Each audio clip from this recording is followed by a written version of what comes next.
Welcome back to week 2 of LEAD860, Catalyzing Action in Complex Systems. This week is really focusing on difference and dissent.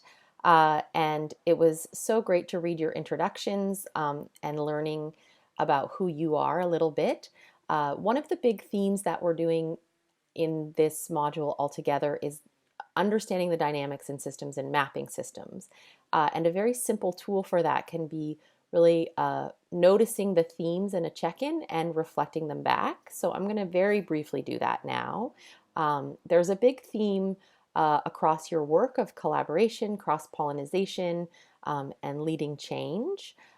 There's a sense that the group that has been traveling together through all of the modules of this course is have developed a strong kind of culture of mutual support and shared learning, and there's an appreciation of that and a kind of commitment to continuing and building that as others join.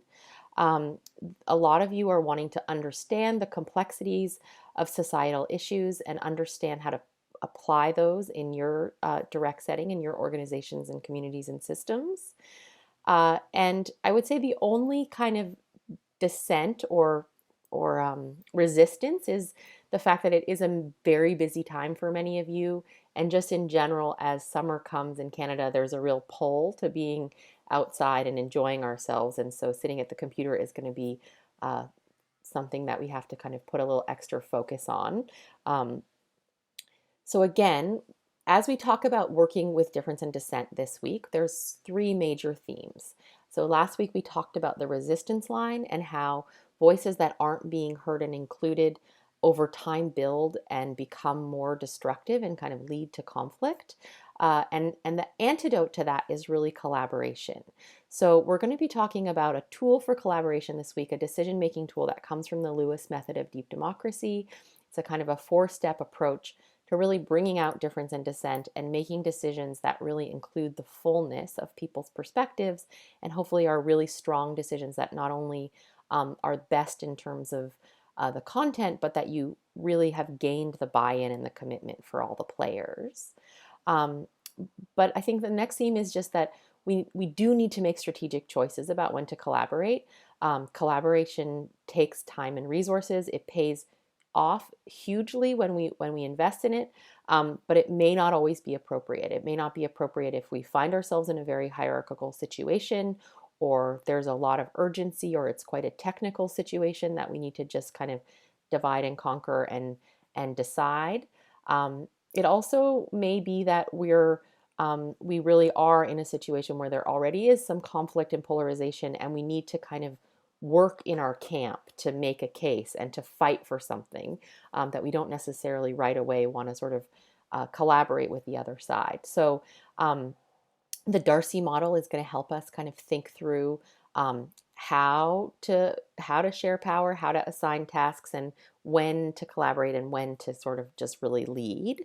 Um, and then the third theme is really about polarization. So this sense that when the voices aren't being heard, when there are strong emotions that don't feel included in the big decisions, that often, again, creates that dissent, that creates that kind of, we talked about, Arnold Mindell described it even as terrorism, this kind of a real force of anger in society.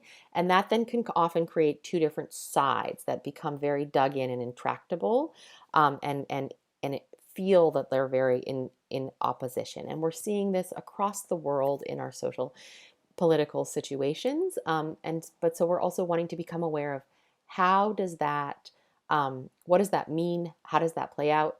And how does that impact us when those polarities and those polarized issues come into our more intimate situations? And how do we work with them? So again, this week, the main homework is going to be practicing, trying out that 4-step collaborative decision-making process that you'll find in the um, in the module for this week. Maybe you're going to get to make a big strategic systemic decision, or it might be something much more straightforward and simple, but find somewhere where there's a decision that needs to be made and there's at least one other person that needs to weigh in and practice. Um, I'm also going to be using the 4 steps as I moderate the discussions and as we're together in places like office hours. And this week is going to be a little extra busy because we are going to circle back and have the World Cafe that we hope to have last week on Wednesday. Um, and on Thursday, I'll still hold my office hours for anyone who wants to join. And don't forget to check in this week and just reflect on the learnings from last week. It's a rich week, and I look forward to meeting all of you hopefully on video in a few days.